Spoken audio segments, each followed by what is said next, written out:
여러분 혹시 MZ 세대의 출근 시간 논란에 대해서 들어보셨나요?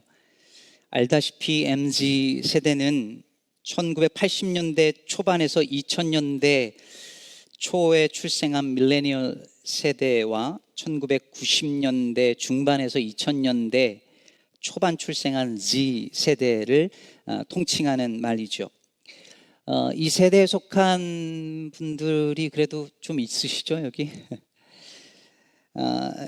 특징이 뭐죠? 디지털 문화에 거부감이 없는 세대이고, 특히 Z 세대는 태어나 보니 이미 스마트폰이 있어서 아기 때부터 이걸 가지고 놀고 하는 것이 익숙하고, 요즘 아이들 보면 아시겠지만 연필 잡고 뭘 잘 못 씁니다. 저도 요즘에 잘 안 되잖아요. 그런데 이 기계는 너무너무 편한 그런 세대들입니다. 흔히 MZ 세대는 개인의 사생활을 중시하고 어떤 수직적 조직 문화를 기피하고 수평적 문화를 선호한 것으로 알려져 있습니다. 그러다 보니 수직적 조직 문화에 익숙한 기성세대들과 부딪히는 일이 많다고 합니다. 최근 한국에서 화제가 된 출근 시간 논란이 대표적인 예가 되는데요. 뭔지 잘 모르시는 분들을 위해서 간단하게 말씀을 드리면, 예전에 이게 한국 상황이에요. 기성세대들은 9시에 출근이고 일을 시작을 하려면 적어도 10분, 20분 전에 나와서 일할 준비를 하고 9시 되면 그때부터 일을 시작을 하는 걸로 다 생각을 했는데, 요즘 MZ세대들은 아니 9시면 9시에 출근을 해야지, 늦지만 않으면 되지, 일 준비도 9시부터 하는 게 맞지라고 생각을 한다는 겁니다. 그러니 이게 부딪힌다는 거예요. 더군다나 퇴근 시간은 흔히 뭐라고 하죠? 6시 칼퇴를 딱 지킨다는 거예요. 일하다 말고 됐네 하고 그냥 간다는 거예요. 이러니 이것을 윗세대들이 이해를 못하는 거죠. 여러분은 어떻게 생각하시나요? 저는 이 이야기를 들으면서 아직 또 한국은 이런 게 논란이 되는구나. 아니 9시 출근이면 당연히 9시까지만 오면 되지 뭘 그런 걸 가지고 라고 생각했거든요. 저는 MZ는 아니지만 그래도 X세대니까 쿨하게 그렇게 생각했어요. 그런데 다른 기사 하나를 제가 최근에 보고 제가 기성세대가 맞구나라고 생각을 했습니다. 한국의 한 교회에서 여선교회 회장님이 전사님에게 예배 전 찬양 인도를 부탁했는데 퇴근 시간이라 안 된다고 그냥 가버렸다는 겁니다. 그게 논란이 됐대요. 무슨 약속이 있어서가 아니라 퇴근 시간인데 왜 퇴근 시간 이후에 찬양 인도를 부탁하냐고 하면서 그냥 가버렸다는 겁니다.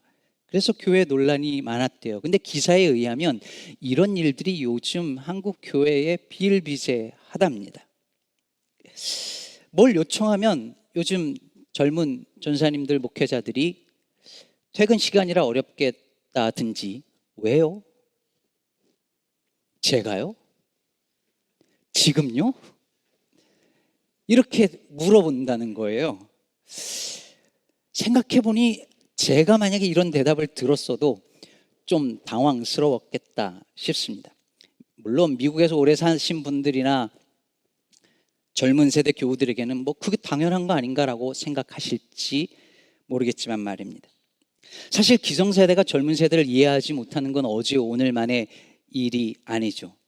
자식을 향해서 제발 철 좀 들라고 왜 그렇게 버릇이 없느냐고 말한 한 아버지의 기록이 기원전 1700년 수메르 점토판에도 있었다고 하지 않습니까?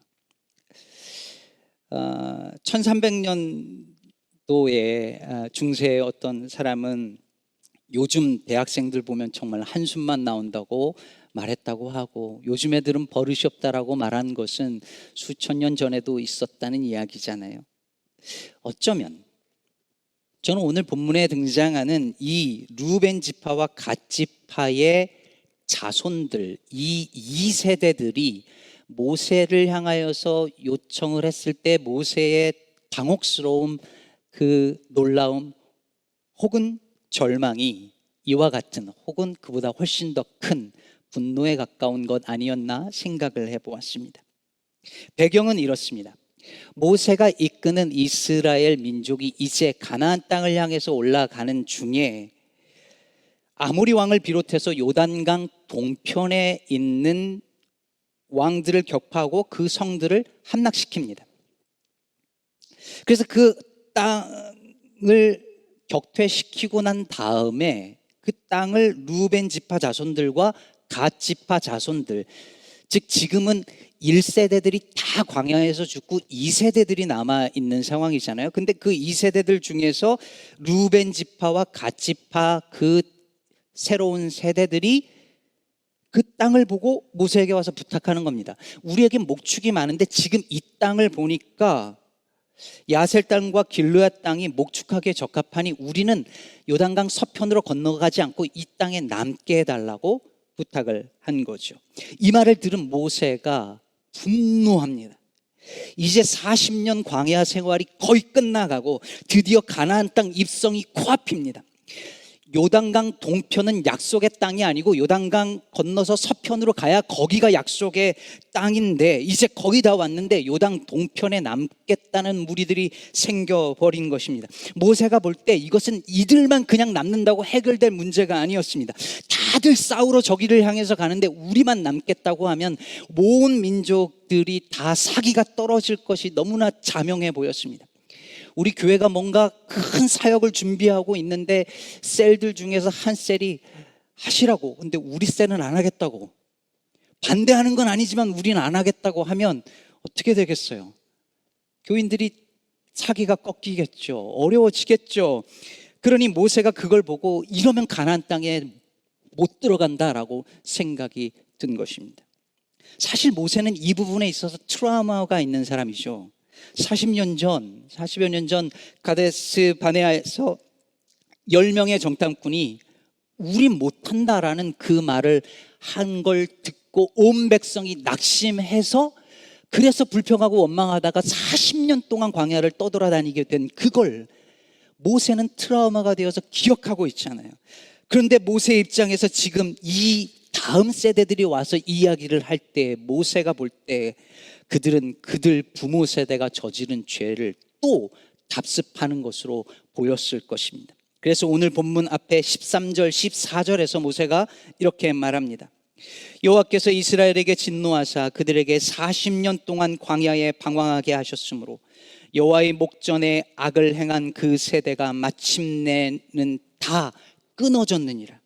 보라, 너희는 너희의 조상의 대를 이어 일어난 죄인의 무리로서 이스라엘을 향하신 여호와의 노를 더욱 심하게 하는도다. 모세가 볼 때 그들은 그들 부모 세대와 다를 바 없는 불순종의 죄인들이었던 것이죠.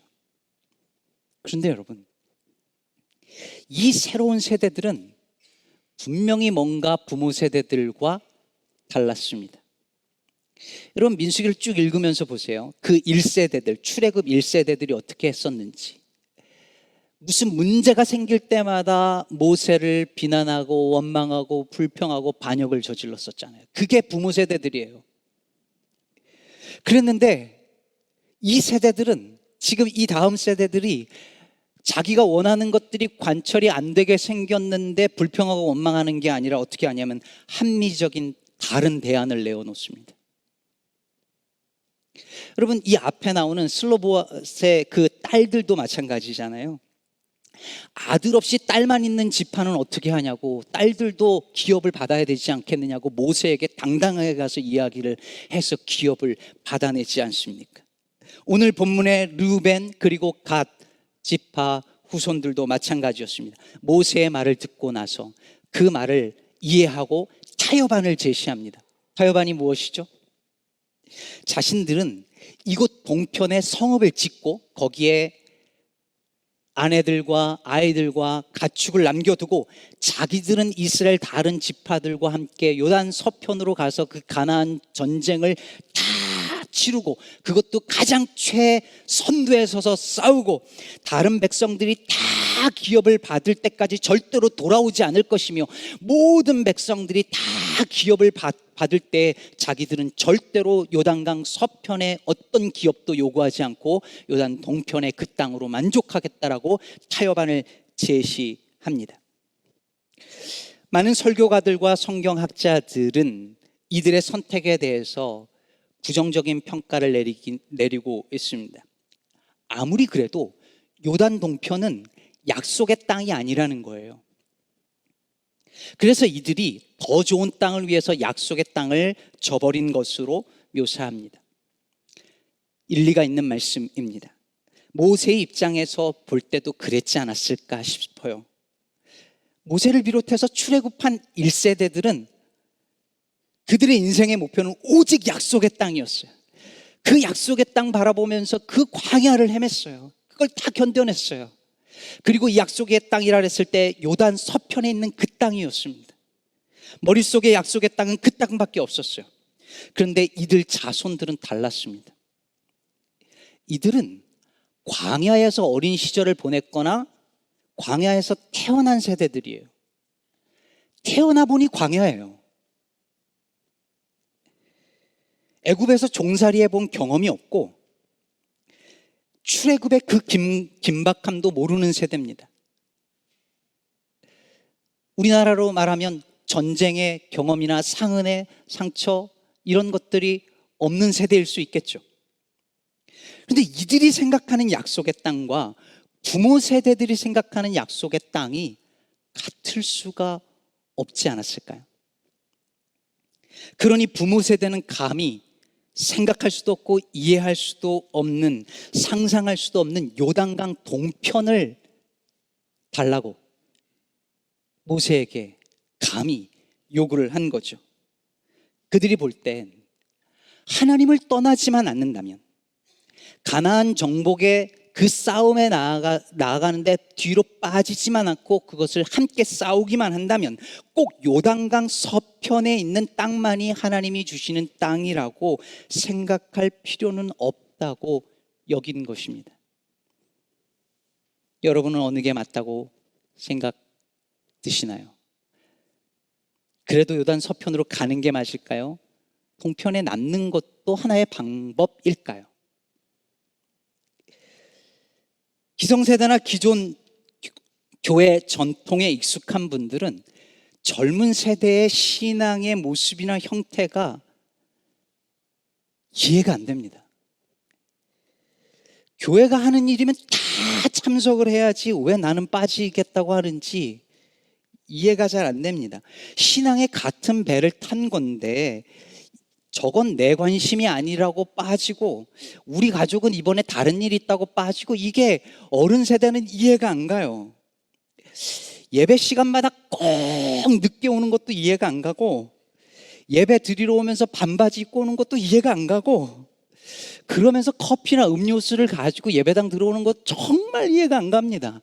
아유, 아까 이른비 예배 때는 이게 어르신들이 많아서 말씀이 편했는데 여기서 약간 긴장이 지금 되고 있습니다. 예전에는 교회 집사, 권사, 장로쯤 되면 교회의 모든 예배, 모든 성경 공부, 모든 모임에는 100% 다 참석하는 것이 그냥 상식이었는데, 요즘에는 재직들이 자기 부서 맡은 거 하나만 하는 것이 이해가 안 됩니다. 우리 때는 애 하나 들쳐 입고 업고 하나 들고 우리 교회에서 우리 애들이 어디에 가 있는지도 모르고 그러면서도 교회 일 그냥 다 했는데, 요즘 젊은 엄마 아빠들은 애 하나 가지고도 쩔쩔매는 게 이해가 안 됩니다. 목사가 휴가 꼬박꼬박 챙기는 것도 이해가 안 되고, 근무 시간 챙겨서 뭐 퇴근 뭐 이런 것 도무지 이해가 안 됩니다.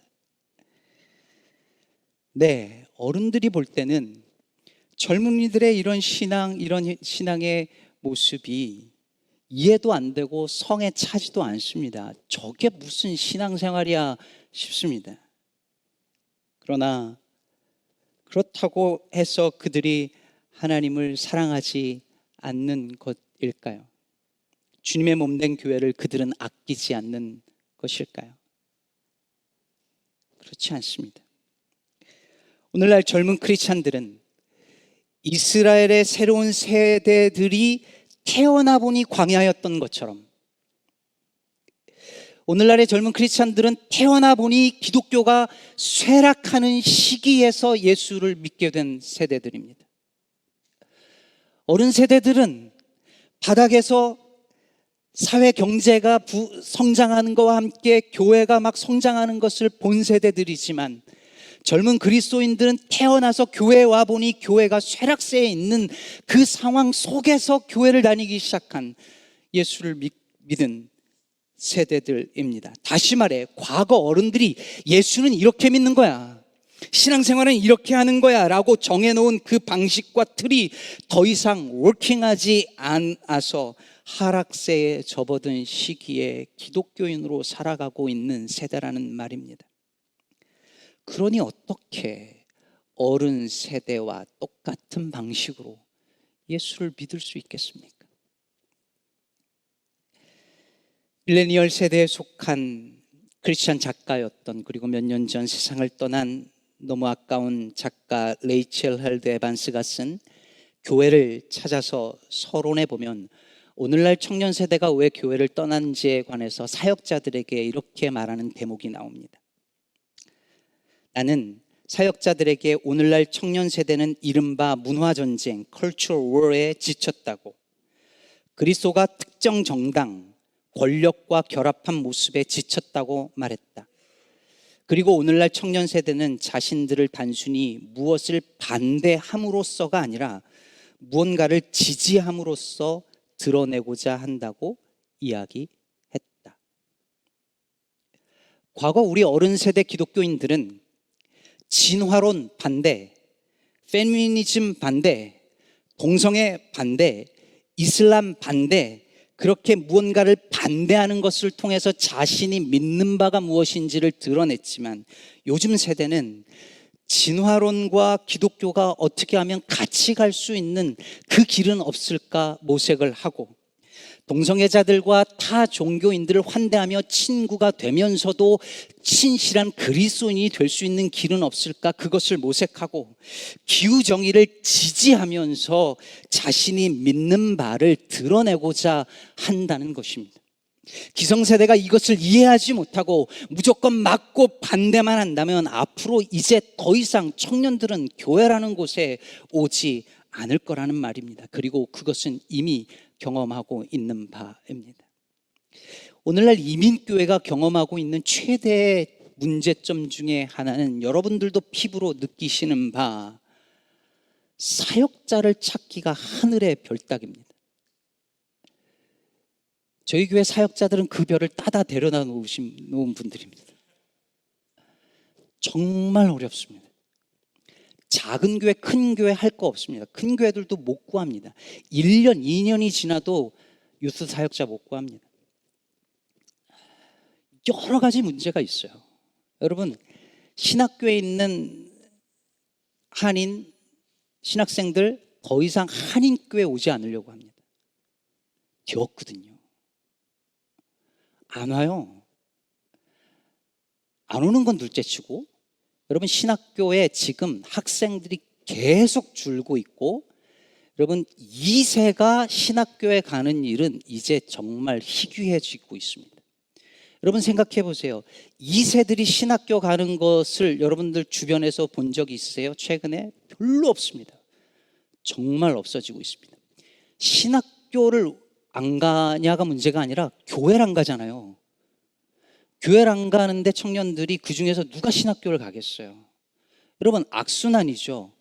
신학교를 가지 않고 신학생이 배출이 안 되고, 그 신학생들 있는 신학생들 중에서 한인교회는 오지 않고, 그러니 제대로 된 신앙교육을 우리 아이들이 못 받고, 그러니 그 교육을 제대로 못 받은 아이들이 교회를 안 나가고, 이게 지금 반복되면서 이미 10년, 20년이 지나버려서 지금 회복하기가 완전히 어려워졌습니다.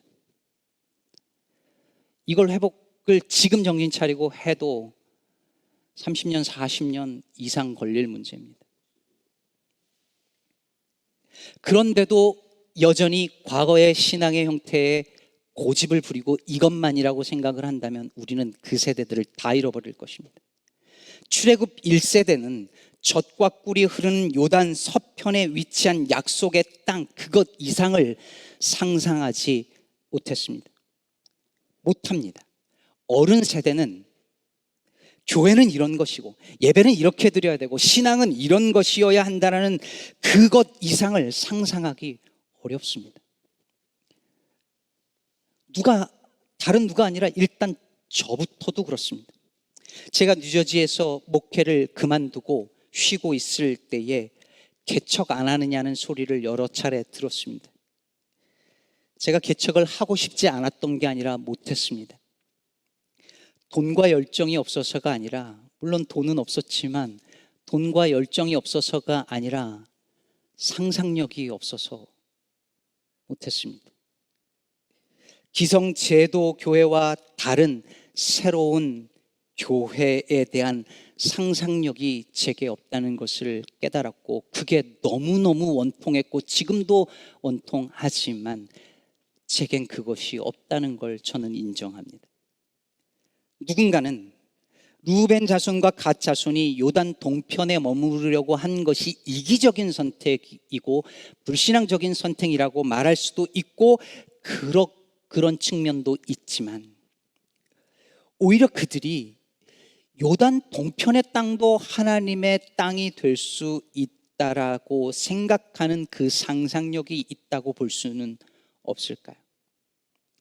실제로 여러 성서학자들은 이스라엘이 요단 동편의 땅까지 부여받은 것에 대하여 하나님이 아브라함에게 약속하신 바 내 민족을 창대하게 하고 온 땅에 가득하게 하겠다고 하신 그 약속의 예표 혹은 미리 성취시켜 주신 사건이었다라고 말하기도 합니다. 무엇보다 모세가 그 후손들의 제안을 받고 그걸 허락해 줍니다. 그 땅도 하나님이 주신 땅이 될 수 있다고 인정해 줍니다. 저는 이 부분이 놀랍습니다. 딸들이 와서 기업 달라고 하는데도 모세는 듣습니다. 분노하지만 타협안을 듣고 나서 유연하게 대처합니다. 그러나 조건이 하나 있었습니다. 그들이 말한 그대로 가나안 땅의 정복 전쟁에 임해야만 합니다. 오늘 본문 22절, 23절을 보면 그 땅이 여호와 앞에 복종하게 하시기까지 싸우면 여호와 앞에서나 이스라엘 앞에서나 무죄하여 돌아오겠고 이 땅은 여호와 앞에서 너희의 소유가 되리라마는 너희가 만일 그같이 아니하면 여호와께 범죄함이니 너희 죄가 반드시 너희를 찾아낼 줄 알라. 젊은 세대에게는 새로운 것을 볼 수 있는 상상력이 있습니다. 그러나 그것만으로는 안 됩니다. 실제 그것을 이루기 위한 헌신과 자기 희생이 있어야 합니다. 하나님 나라라고 하는 전혀 다른 세상에 대한 상상력은 자기를 부인하고 제 십자가를 지고 주님을 따르는 헌신 없이는 그저 헛된 꿈에 불과합니다. 대체로입니다. 대체로 어른들은 희생과 헌신은 있지만 상상력이 부족합니다. 대체로 젊은 세대는 상상력은 있으나 희생과 헌신이 부족합니다. 그런데 놀랍게도 루벤 자손과 갓 자손들에게는 이 두 가지가 다 있었습니다. 실제로 여호수아서에 보면 이 후손들이 이 약속을 이행합니다. 그 전투에 선봉에 서서 앞으로 나아갑니다. 물론 이들이 요단강 동편 땅을 얻고 나서 정말 율법에 순종하는 삶을 계속해서 이어서 살았느냐는 다른 문제이겠지만 말입니다. 사랑하는 성도 여러분, 내년이면 우리 시카고 기쁨의 교회가 10주년이 됩니다. 아직 어린 교회입니다. 청년이라 말하기에도 어립니다. 그런데 여러분, 10년이라는 이 기간은 그리 짧은 기간도 아닙니다. 10년이면 충분히 굳어지기도 하고 충분히 형식화되고 제도화되기에 충분한 시간입니다. 그래서 우리에게 늘 필요한 것은 새로운 상상력입니다. 이 시대에 하나님의 교회를 향한 부르심에 예민하게 듣고 반응하며 기존의 굳어진 관행을 뛰어넘는 신앙 공동체가 되었으면 좋겠습니다. 그래서 그 새로운 상상력을 가지고 새롭게 마음껏 시도해 보아도 될 만한 유연한 교회 공동체가 되었으면 좋겠습니다. 많은 것들을 할 수 있을 것 같아요. 제 굳어진 상상력으로도 조금 생각을 해보면 여러 가지 할 수 있을 것 같습니다. 우리 젊은 사역자들과 그리고 당회원들과 잠깐 논의한 것 중에 예를 들면 다세대 예배, 우리 적어도 한 달에 한 번은 우리 모든 세대가 한국말과 영어 다 해서 같이 바이링걸로 예배하는 것을 하고 싶어요. 여러분, 그것이 교회의 젊은이들이 사라져가는 것에 대한 대안으로 학자들과 그리고 예배학자들과 그리고 많은 젊은 사역자들이 말하는 대안 중에 하나입니다. 통계에 의하면 부모 세대들과 함께 같이 예배한 경험이 많은 세대들이 자기들끼리만 예배한 그 아이들보다 훨씬 더 졸업 후에 교회를 다니는 퍼센티지가 높았답니다. 왜냐하면 아이들끼리 예배 그 문화에 젖어 있다가 그걸 벗어나고 나면 그 똑같은 문화의 예배와 교회 형태를 제공하는 곳을 찾기가 정말 어렵거든요. 문제는 다세대 예배를 같이 드리려고 하면 너무 불편해지는 거예요. 언어도 다르죠, 찬양도 다르죠, 문화도 다르죠. 너무 불편하잖아요. 그런데 여러분, 예배가 편해야 된다라고 하는 생각만 고치면 뭐든 할 수 있습니다. 예배는 나 편하자고 드리는 게 아니니까요. 새로운 것을 상상하고 그것을 실현하다 보면 자기 것을 포기하고 헌신하고 희생하는 일들이 없이는 아무것도 할 수 없습니다. 정말 하고 싶은 것 저 많이 있어요. 하나님께서 은혜 주셔서 저희 교회 예배당 주시면 주말에만 이렇게 여는 그런 곳이 아니라 정말 주중에도 지역사회를 위하여서, 소외된 이들을 위하여서, 갈 곳 없는 이들을 위하여서 그렇게 예배당을 잘 활용할 수 있을 텐데라는 여러 가지 생각이 듭니다. EM권 청년들 만들어지면 어느 정도 인원이 되면 사역자를 하는 것이 아니라 좀 한 3년 정도 우리 교회에서 투자해가지고서는 한번 목사님 개척해 보세요, 여기서 우리 교회에서 마음껏 해보세요 라고 할 수 있으면 얼마나 좋을까라는 생각을 합니다. 환경 문제, 기후 문제 그냥 말로만 하는 것이 아니라 교회에 정말로 정식 부서를 세우고 환경을 담당하는 목사를 세울 수 있다면 얼마나 근사할까 생각합니다. 신학생들 줄어든다고 얘기만 할 것이 아니라 신학생들 양성을 하기 위해서 지역 신학교와 연계를 해서 신학생들을 육성하고 후원하고 하는 일들을 우리 교회가 할 수 있으면 얼마나 좋을까 생각합니다. 설교를 꼭 이렇게 저 같은 목사만 하는 것이 아니라 우리 장로님들도 좀 돌아갔으면서 하시고, 말씀에 탤런트가 있으신 분들 이 자리에 서셔서 말씀 전하시고, 왜 안 됩니까? 새로운 것들.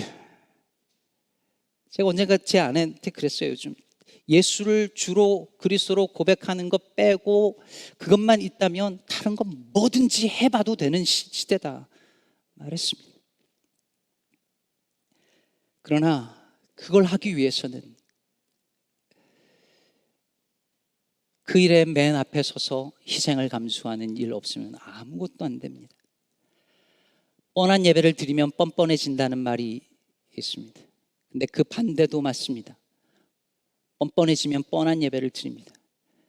나이가 조금씩 들어가니까 얼굴이 두꺼워지고 뻔뻔해집니다. 근데 뻔뻔해지면 신앙도 뻔해집니다. 그래서 상상력이 필요합니다. 새로운 것을 꿈꾸고 시도하는 상상력. 그러나 그것만으로는 부족합니다. 그것을 이루기 위한 자기생과 헌신이 있어야 합니다. 젊은 세대라고 해서 게으르고 해이한 신앙이 다 정당화되는 것은 아닙니다. 각각 다른 방식으로 주님의 나라를 섬기지만 자기를 부인하지 않고 따를 수 있는 제자의 길은 없습니다.